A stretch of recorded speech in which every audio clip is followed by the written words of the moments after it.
À la suite de l'annonce de la liquidation de Fret SNCF, une commission parlementaire a été mise en place. Les acteurs politiques et industriels ont été auditionnés pendant 2 mois.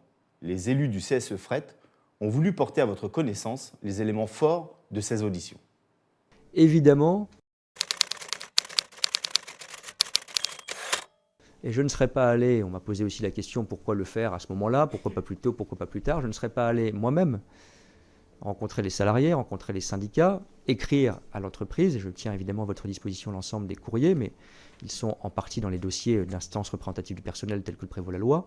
Je n'aurais pas donné à l'entreprise et aux salariés de l'entreprise un certain nombre de garanties, d'efforts et de garanties, si je n'avais pas une certitude raisonnable, pardon de le dire ainsi, que la Commission européenne et nous pouvons atterrir, si je puis dire, sur cet équilibre-là. Alors M. Beaune affirme sa certitude raisonnable que ce plan de discontinuité va marcher. Il faut savoir que la décision sera juridique et qu'elle n'est pas entre ses mains. Affirmer que cette décision est la bonne et qu'elle sera respectée par la Commission européenne, c'est déjà nous mentir et c'est déjà affirmer quelque chose qu'on ne peut pas affirmer. Donc voilà, dès le départ, c'est inacceptable. J'ai fait, pour le coup, en tant que ministre. J'ai toujours été très opposé à cette discontinuité, pour au moins 3 raisons. La première raison, c'est qu'il y avait une forme un peu opportuniste aux plaintes, en tout cas le jugeais-je à ce moment-là, des plaintes qui avaient été faites pour certaines, pour mettre une forme de pression au groupe SNCF et à Fret SNCF. Et j'avais demandé au président de la SNCF, Jean-Pierre Farandou, d'une part d'entrer en contact avec certains des plaignants avec qui il pouvait éventuellement être trouvé des accords amiables, et d'autre part, j'avais fait l'exercice de pédagogie, d'explication à la fois aux acteurs du fret ferroviaire sur le fonctionnement du système français, et évidemment les réformes qui avaient été engagées depuis le 2017 pour rendre plus de dynamique, plus de transparence, plus de vertu au système français dans l'ensemble européen. Et puis j'avais tenu ce même discours de vérité et de rapport de force avec la Commission européenne, notamment la commissaire européenne, Mme Vestager, les différents services, et notamment le service de la concurrence, la DG Comp, donc le service de la concurrence, Direction générale de la concurrence de la Commission européenne. Et nous n'étions pas d'accord, mais j'estimais à ce moment-là qu'il était normal, logique, souhaitable de maintenir ce rapport de force pour faire valoir nos arguments. L'argument principal, il était que la Commission, évidemment, respecte le droit européen tel qu'il est aujourd'hui construit. Mais son interprétation économique me paraissait erronée. Autrement dit, et je l'ai expliqué juste un peu précédemment, c'est le marché du fret ferroviaire qui dysfonctionne. Et vouloir adopter des remèdes contre un opérateur, à savoir Fret SNCF, un opérateur ferroviaire fut-il éminent et public au sein du marché européen, ne va pas améliorer le fonctionnement du marché européen, du système ferroviaire européen. Et en l'occurrence, le risque d'une telle discontinuité, c'est d'affaiblir Fret SNCF et de ne pas améliorer le fonctionnement du marché. Ce que dit M. Djebbari, c'est que du fait de la discontinuité, c'est tout le système ferroviaire de marchandises qui va en pâtir, à savoir notamment la nouvelle structure New Fret SNCF. Cette audition de Jean-Baptiste Djebbari confirme que le gouvernement connaissait la discontinuité bien avant 2023 et la préparait depuis 2019. Il nous informe aussi qu'il y avait une autre manière de trouver une solution et que la discontinuité était le pire des schémas. Quels que soient les efforts qui sont faits par l'État dans le courrier adressé au président de la SNCF par le ministre des Transports,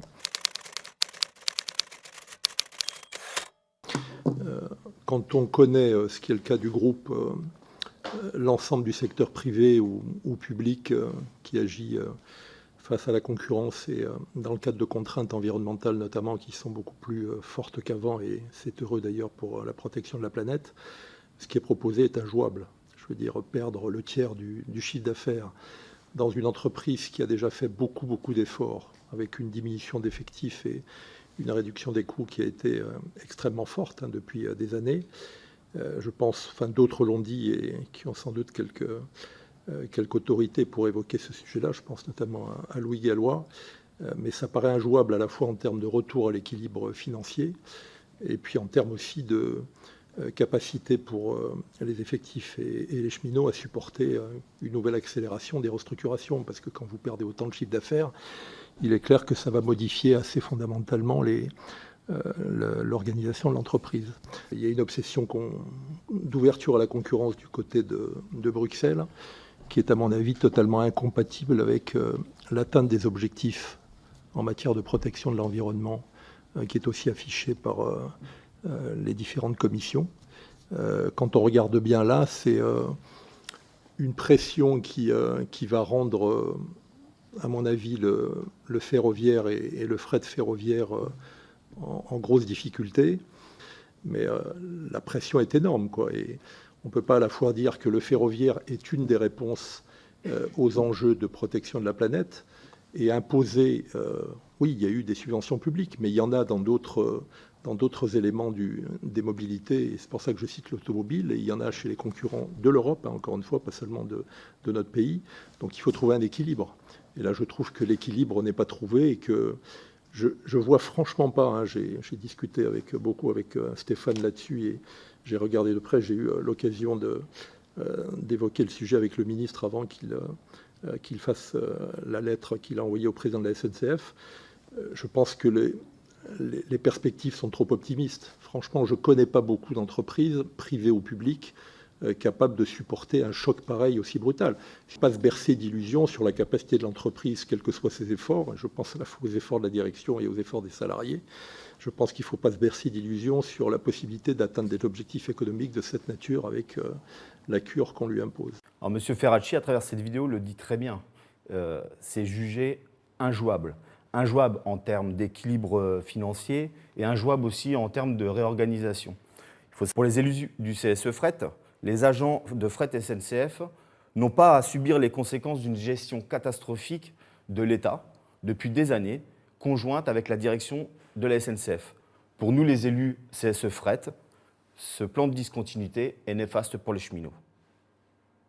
La poursuite d'une gestion rationnelle et non discriminatoire du parc de wagons au sein de France Wagon, puis d'Hermeva qui l'a absorbé, à l'échelle européenne, très importante, et la création d'une ROSCO, une société de location de locomotives, avec Akiem, pour utiliser les locomotives en excès de fret et le savoir-faire de maintenance du groupe.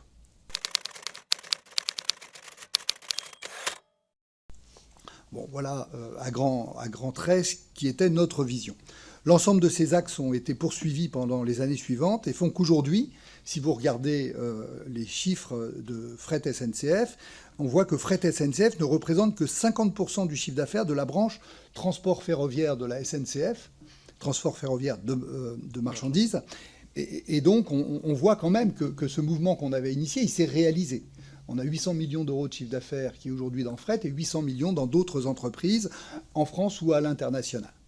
Je note également que la cession d'Hermeva, le wagonnier, et d'Akiem après 2020 ont permis à la SNCF de renforcer ses fonds propres de plusieurs milliards d'euros. Donc cette vision d'une bonne gestion du capital a permis à un moment donné à la SNCF de se soulager des pertes qu'elle avait subies avec Fret dans les années précédentes.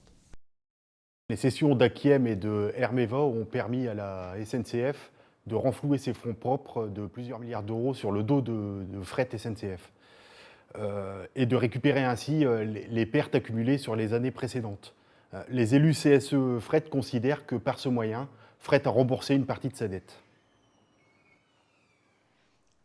Si j'ai bien lu ce qui est proposé, mais j'ai peut-être commis une erreur, on ne peut pas décomposer en deux, d'un côté ce que j'appelle les wagons isolés, de l'autre les trains entiers, en disant que l'activité de wagon isolé va un jour être bénéficiaire. Ça ne peut pas. Ça n'existe pas. C'est une vue de l'esprit. Ça ne peut que conduire à un échec. Je ne comprends pas. C'est déjà compliqué sur les trains complets d'un point A à un point Z. C'est déjà compliqué. Il faut avoir des conditions d'exploitation qui allègent les coûts. On a parlé de quelques exemples qui sont, hélas, un peu affligeants. Mais il y a encore une chance. Mais des wagons isolés stricto sensu, ça ne peut pas fonctionner. Alors ce que M. Véron explique, M. Véron, ancien directeur du fret de 2003 à 2006, explique que le wagon isolé ne peut pas fonctionner. Et ce qu'il faut savoir, c'est que Fret SNCF mise la discontinuité sur la gestion capacitaire. C'est uniquement du wagon isolé déguisé en lot, en coupon. Pour répondre à une de vos questions, Monsieur le Président, sur la partie discontinuité Fret SNCF, donc nous avons un flux qui est repris donc dans la liste des 23. C'est le seul flux industriel à noter quand même dans cette liste des flux impactés. Ce flux, c'est un flux de transport de castine et de chaux. Donc la castine, c'est un sable qui est utilisé dans notre process au fourneau, qui peut se stocker et que l'on stocke. Et la chaux est donc un produit qui a une durée de vie très courte et qui est utilisé dans notre process aciérie en continu. Donc ça veut dire que pour nous, et ce flux représente un petit peu plus d'1 million de tonnes transportées par an. Donc ce flux est critique pour le fonctionnement de l'usine de Dunkerque, qui est le plus grand ou un des plus grands sites sidérurgiques en Europe du groupe, et qui alimente 6 autres sites industriels en cascade. Donc ça veut dire que remettre en cause le fonctionnement de l'usine de Dunkerque, c'est potentiellement avoir un impact sur l'ensemble de notre dispositif industriel en France. À aujourd'hui, malgré une anticipation de nos travaux en matière d'appel d'offres pour essayer de trouver des repreneurs à ce flux en lieu et place de Fret SNCF, on est obligé de constater qu'on n'a pas ou peu de candidats qui soient robustes et qui soient en mesure de pouvoir nous offrir une solution fiable avant au mieux mi-2025. Ce qui veut dire que, compte tenu des échéances qui sont fixées à horizon début 2024, mi-2024, on se retrouve dans une situation très difficile où la seule option que l'on va avoir va être de travailler en sous-traitance avec Fret SNCF, avec son lot de difficultés associées qui peuvent être à la fois des problèmes de communication administratifs et qui peuvent nous mettre dans une situation opérationnelle très critique. ArcelorMittal est un des leaders de la sidérurgie mondiale et c'est le numéro 1 de l'acier en France. Et c'est le client numéro 1 de Fret SNCF. Arnaud Démon nous apprend là que la discontinuité va mettre en péril ses capacités de production. Donc on comprend par là que l'opérateur historique qui va disparaître est un des seuls capables de lui offrir des solutions industrielles. La discontinuité va morceler le trafic et les opérateurs en France. On va se retrouver avec des petites entreprises et des moyennes entreprises qui ne seront pas capables d'offrir un service viable. Monsieur Démon nous dit qu'il n'aura pas de solution avant 2025. Ce sont des drames industriels qui se jouent en France. Pas de déstabilisation pour nous à l'horizon. En revanche, une stagnation du marché. On était quand même parti sur un bel élan de croissance et malheureusement, toutes les ressources que nous pouvions allouer à une croissance l'année prochaine, toutes ces ressources-là, elles vont plutôt aller sur la reprise des trafics en discontinuité plutôt que de lancer de nouveaux services, plutôt que de lancer de nouvelles offres. Moi, j'avais pour ambition, par exemple, de développer l'offre de wagons isolés en France en mettant de nouveaux trains. Je serai malheureusement dans l'incapacité de le faire, dans la mesure où je vais être obligé de reprendre des trafics de fret. Encore une fois, c'est pour l'entreprise que je représente. On se rend bien compte qu'à la précipitation du gouvernement actuel à vouloir faire la discontinuité, alors qu'on nous parle sans arrêt de Green Deal et de décarbonation, risque de mettre à mal non seulement l'entreprise ferroviaire historique, Fret SNCF, mais aussi l'ensemble des entreprises du ferroviaire. Surtout si les aides publiques pour le wagon isolé s'arrête, ce qui va entraîner à terme un report modal inévitable vers la route. Nous, élus CSE, avons eu de cesse de répéter que le fret ferroviaire doit être reconnu d'utilité publique et que l'État doit mettre en œuvre les investissements à la hauteur des ambitions écologiques affichées pour un transport de fret vertueux. J'entends votre conviction, je ne sais pas comment... Enfin voilà, c'est votre choix. Je ne peux pas laisser dire qu'on a créé une société anonyme non viable. On a créé une société anonyme avec un bilan qui lui permettait d'avoir une viabilité. Et je note, et je l'ai dit, que pour la première fois depuis des décennies, cette entreprise a dégagé des résultats. Donc je pense que c'est le signe qu'en effet, la structure elle est économiquement viable. et son bilan a été conçu pour qu'elle le soit. Ensuite, vous vous étonnez de ne pas avoir de retour de la Commission. C'est simplement la procédure. Quand la Commission ouvre une enquête, elle mène son enquête et la réponse sur l'issue de cette enquête, ça n'est jamais en 4 mois. C'est une procédure qui va prendre 18 mois.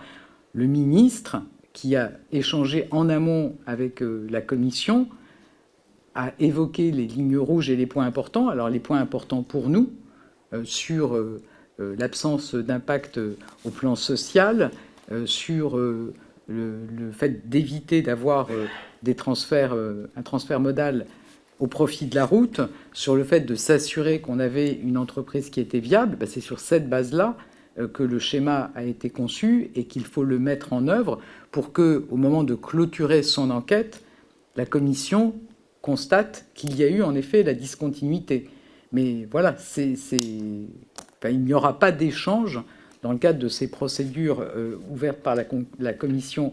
Dans ce cas particulier, comme dans tous les autres, il n'y a plus d'échange entre les autorités du pays et la Commission européenne qui déroule son enquête en toute indépendance.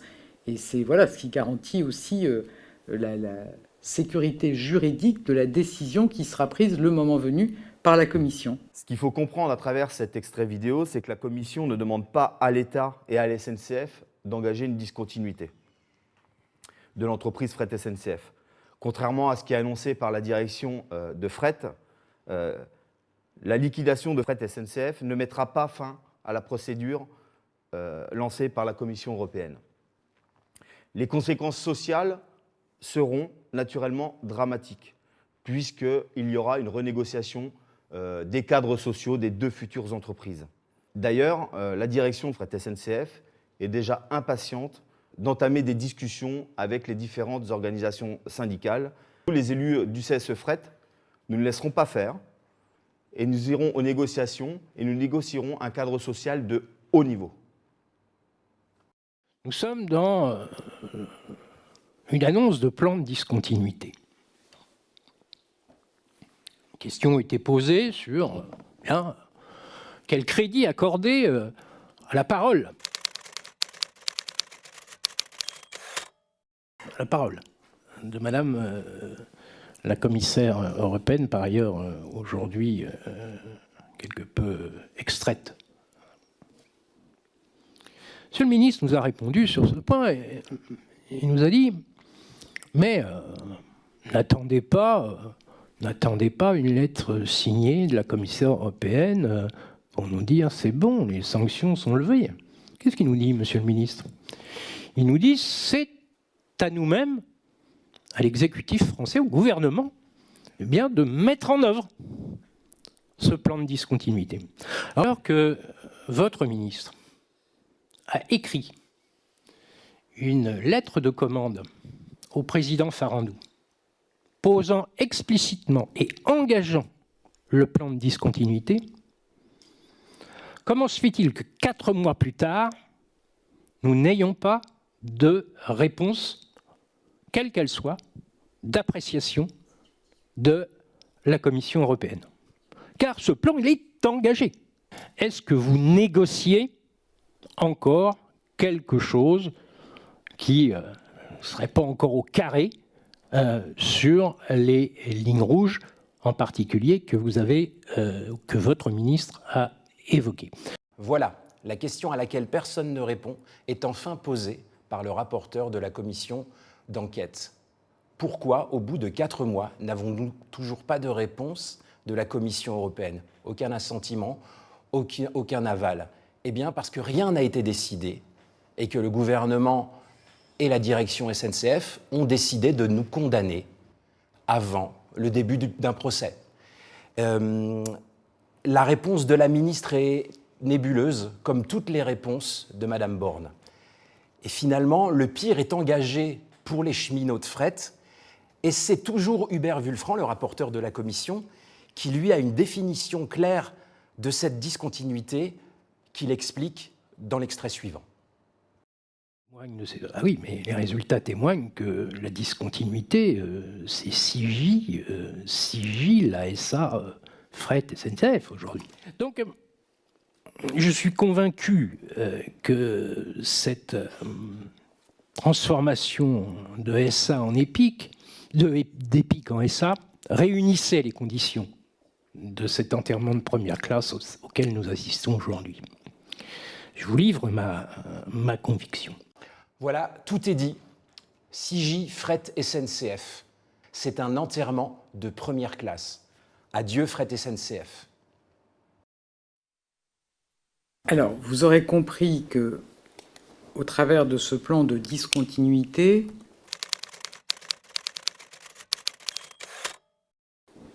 notre objectif, c'est d'assurer la viabilité, la pérennité du fret ferroviaire public, avec un risque, si on ne le fait pas, d'arriver à une liquidation de la société Fret SNCF. S'agissant des échanges avec la Commission, il n'y a pas eu d'échange à mon niveau avec la présidente de la Commission, a fortiori 2 courriers. Je pense que le ministre Clément Beaune a évoqué les échanges qu'il a eus à son niveau avec la Commission, et je pense qu'il a y compris évoqué la possibilité de transmettre à votre Commission les éventuels échanges qu'il aurait pu avoir. Nous ne pouvons pas croire qu'à ce stade de cette enquête de la Commission de l'Assemblée nationale, qu'il n'y ait eu aucun contact entre l'ancienne ministre des Transports, Elisabeth Borne, et la Commission européenne. Pour les membres du CSE Fret, il est clair qu'il y a eu des discussions. Mais à travers cette vidéo, Madame Borne, Première ministre actuelle, affirme n'avoir eu aucun contact. Qui a tort? Qui a raison? Toute la question est de savoir si cet accord est équilibré ou pas. Je le trouve sévère. Ce sont les trafics, une partie des trafics qui rapportent de l'argent à Fret SNCF, qui sont transférés à la concurrence.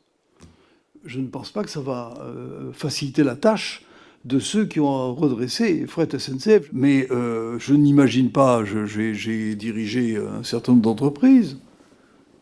Si on me disait du jour au lendemain, on vous enlève 15% de votre trafic et puis vous allez passer à vos concurrents un certain nombre de contrats qui sont parmi ceux qui vous rapportaient de l'argent, j'aurais trouvé que on créait une situation difficile. C'est cela. Pour les élus du CSE Fret, les injonctions de la Commission européenne vont précipiter le transport de marchandises par le rail vers la faillite collective. Nos dirigeants sont dans l'accompagnement de ce plan gouvernemental direction SNCF depuis le départ. Alors, les élus CSE sont également très surpris de la brutalité des sanctions infligées par le plan de discontinuité de l'État français. Ces sanctions lourdes vont rendre impossible la rentabilité des nouvelles sociétés en les excluant de certains trafics et vont également remettre un nombre considérable de camions sur les routes.